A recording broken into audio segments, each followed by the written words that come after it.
किसान अपनी पत्नी के साथ रहता था। उनका एक छोटा सा खेत था जहाँ वे दिन भर परिश्रम करते थे, किंतु कठोर परिश्रम के उपरांत भी कृषि से प्राप्त आमदनी उनके जीवन यापन के लिए ज़्यादा धन नहीं था और वे निर्धनता का जीवन व्यतीत करने के लिए विवश था। एक दिन किसान बाजार से कुछ मुर्गियाँ खरीद लाया। उसकी योजना मुर्गियों के अंडे बेचकर ज़्यादा धन कमाना चाहता था। अपनी पत्नी के साथ मिलकर उसने घर के आंगन में एक छोटा सा दरबा बना दिया और मुर्गियों को उसमें रख दिया। भोर होने पर जब उन्होंने दरबे में झांक कर देखा तो आश्चर्यचकित रह गया। वहाँ अन्य अंडों के साथ एक सोने का अंडा भी पड़ा हुआ था। किसान उस सोने के अंडे को अच्छी कीमत पर जौहरी के पास बेच आया। अगले दिन फिर उन्होंने दरबे में सोने का अंडा पाया। किसान और उनकी पत्नी समझ गए कि उनके द्वारा पाली जा रही मुर्गियों में से एक मुर्गी अद्भुत है, वह सोने का अंडा देती है।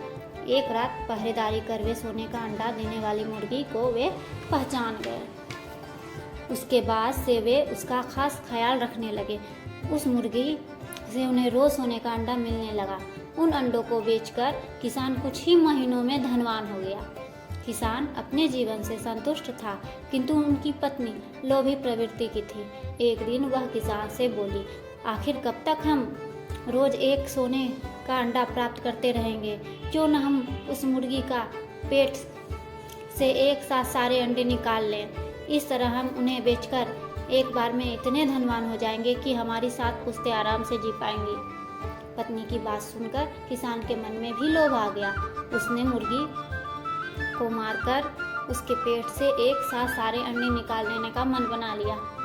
वह बाजार गया और वहाँ एक बड़ा चाकू खरीद लाया। फिर रात में अपनी पत्नी के साथ वह मुर्गियों के दरबे में गया और सोने का अंडा देने वाली मुर्गी को पकड़कर उसका पेट चीर दिया।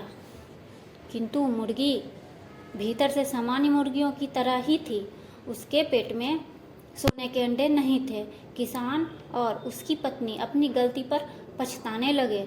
अधिक सोने के अंडे के लोभ में पड़कर वे रोज मिलने वाले एक सोने के अंडे से भी हाथ धो बैठे।